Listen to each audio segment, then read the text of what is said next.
থাকি সারা রাত্রি কোথায় তোমায় পাই।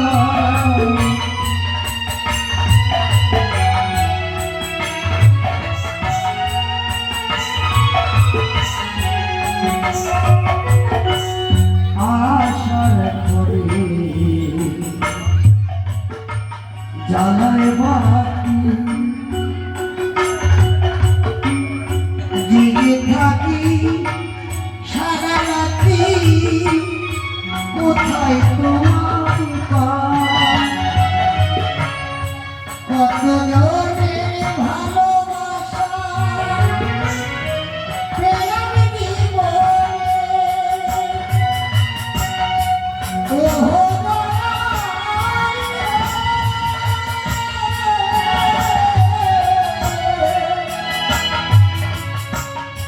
ওহো দয়াল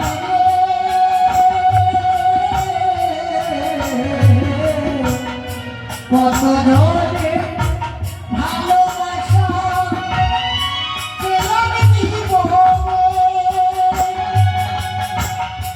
কত জনে দিল ব্যথায় আমার গোপন পরাণে। বাঁধন সত্য বিদ্যায় হে দয়াময়, সত্য বিদ্যায় হে দয়াময়, চরণ তলে দিও ঠাঁই। তুমি বিনে এই সংসারে আপন কে তুমি, আমার বাঁধন কে তুমি। এই অপরাধী দেহ রয়ে, অপরাধী দেহ রয়ে জগতে তুমি বিনে এ সংসারে আপন কে তুমি, আমার বাঁধন কে তুমি।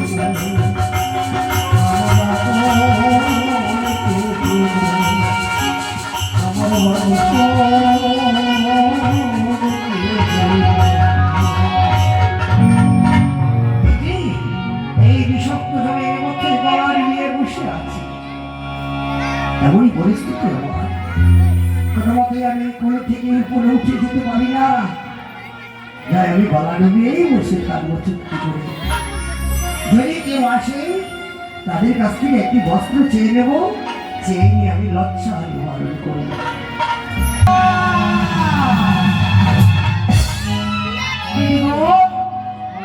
তোমার যুক্তি মতো আমি সব কর্ম করেছি, ওই দুষ্টটা তার 14টি কথা করেছি, তার জন্য সকলের পক্ষে হাবুডুবু খাই।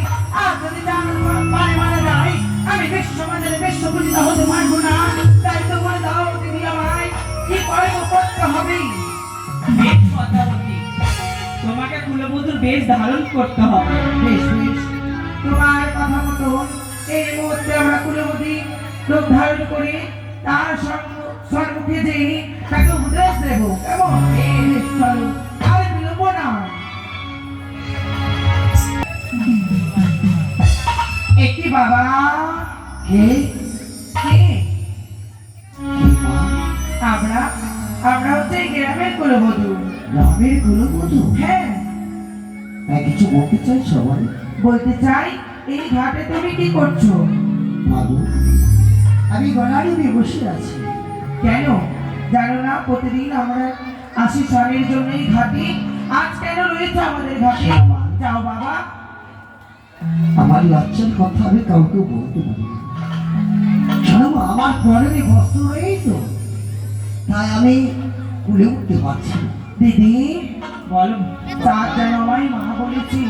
হ্যাঁ দিদি, সে আমায় চিনতে পারিনি, তাই তো সে মা বলেছি।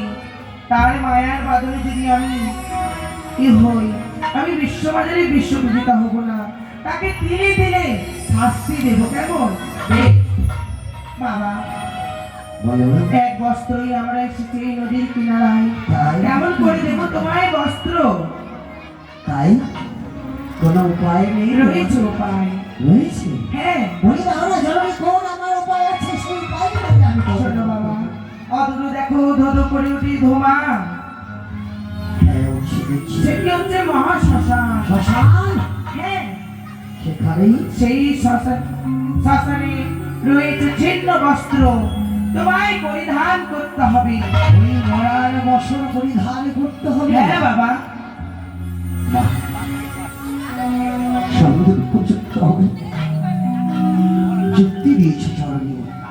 তোমরা একটু বইমুখ হও, বেশ আমি দ্রুত কিছু বেশ বাবা, তাই হবে। আসো দিদি। চলো। হে নিষ্ঠুর হে, বাহ, এ কি তোমার খেলা! যে চাঁদ প্রভাতকালে গরিব দুঃখী প্রজাকে মুঠো মুঠো অন্ন দান বস্ত্র দান করে যায়, আর সেই চাঁদকে আজ উপদেশ দিচ্ছে শ্মশানের বসন করতে। না, সত্যই তো আমাকে ভালো প্রযুক্তি দিয়ে উপদেশ দিয়েছে। আমি শুধু যাবো সেই শ্মশান বাসে। অনেকগুলো পানি!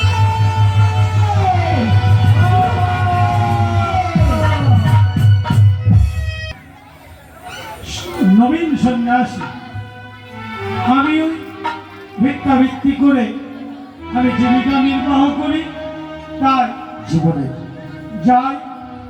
বোধহয় আজ আমি এইভাবেই ভিক্ষা করে আজ নগরে নগরে বেড়াবো। জীবনের যা কিছু ঝোলের সাগরে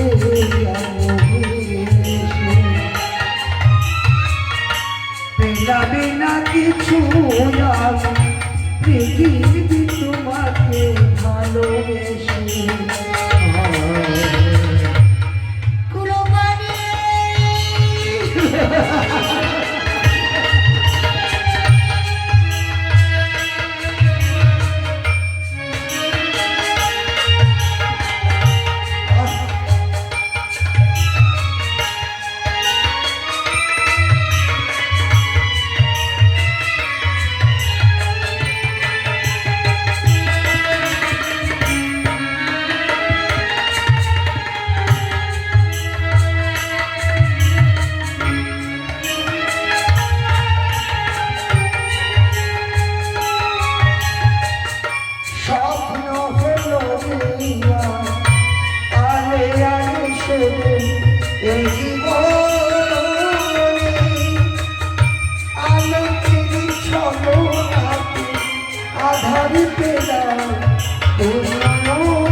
স্বপ্ন হলো রে আলে আরে শুধু এই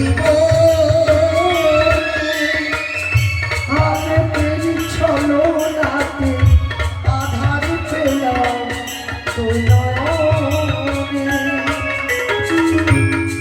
মোরে ডুবে গেছে তীরের সীমানা আজি ভেসে।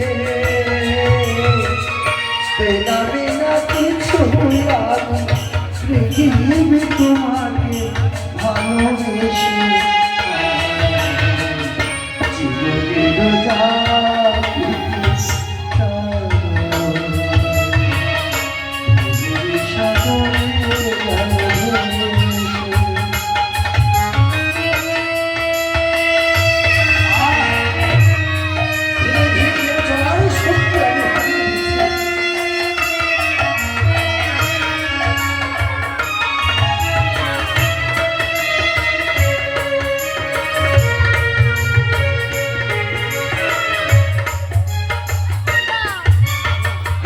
জানি না খুবই যে রেখে গেছে মানুষ সেরকাছে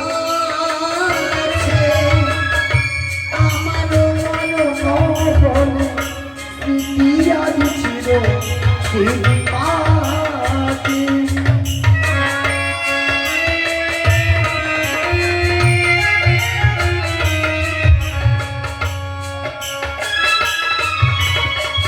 জানি না খোঁজে আমি রেখে যাচ্ছি মানুষ সেই কাছে আমারও মরণ হলে স্মৃতি আদি ছিল তিনি বাদে জানি তো আমার তীরের সীমা আজ ছেড়ে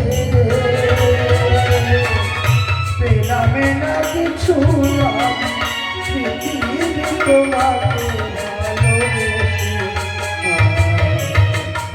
জীবনের যা কিছু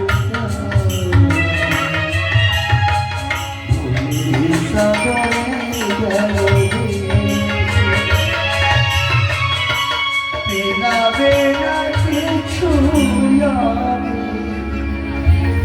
পৃথিবী তোমাকে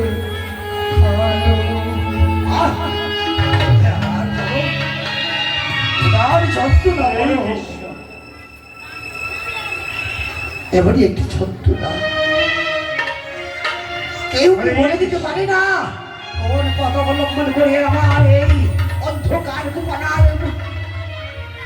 ঘড়ি খাবে সেনাপতি, আমি তোমায় সব উপদেশ দিতে পারি। আমি হচ্ছে এক নবীন সন্ন্যাসী। সন্ন্যাসী? হ্যাঁ। হ্যাঁ বলো। শোনো, যখন মানুষ কর্মহীন হয়ে যায়, তার কোনো কর্ম থাকে না, তখন একমাত্র জীবিকা নির্বাহ করতে পারে সে ভিক্ষাবৃত্তি করে। হ্যাঁ, আজ তোমার যখন কোনো হস্তে কর্ম নেই, তাই তুমি যদি আজ ভিক্ষাবৃত্তি করো, তাহলে তুমি হয়তো তোমার পেট ভরে দুটো খেতে পারবে। আমার এখনো সাজা বাকি আছে। হ্যাঁ, আর তোমাকে আমি ভালো করে সাজিয়ে দেব। তুমি এই নগরে নগরে বেড়াবে, তাহলেই তোমার দেখবে। সাজিয়ে দাও পথে।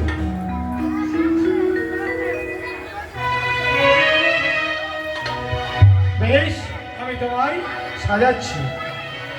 ওরে সাজো হে সাজো, ও হে নারো সাজো, সাজো হে ভিক্ষা। হ্যাঁ, আমি আমি তোমায় সাজতাম। আমি ভিখারি। নিশ্চয়।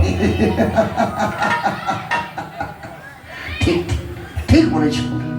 আজ আমি মরার বসনও করেছিলাম, শ্মশানে বসনও করেছি। আজ আমারই ভিখারিটাই বেশ মানাবে। বেশ, তুমি সাজাও। শোনো, সাজো হে সাজো, ও হে নারো সাজো, সাজো হে ভিক্ষা।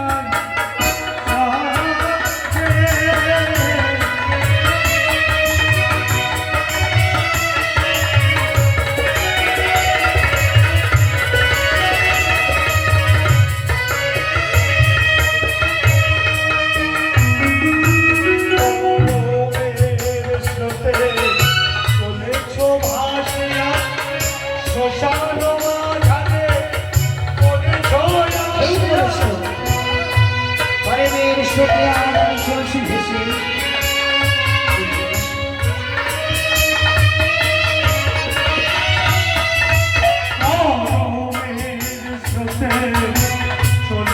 ভাসিয়া শ্মশান মাঝারে করেছ আসিয়া।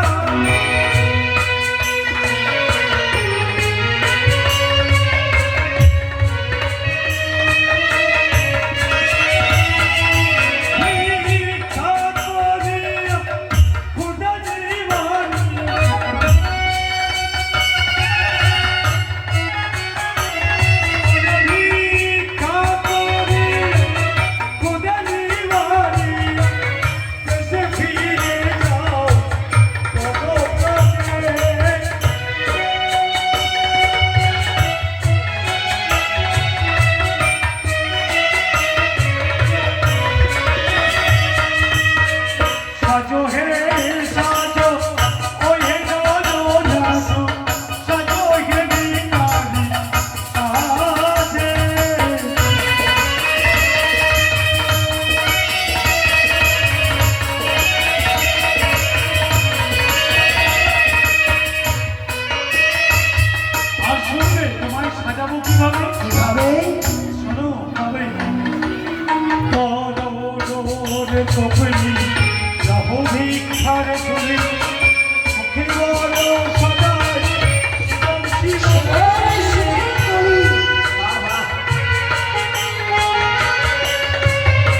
ভিক্ষার জন্য তোমার দিলাম।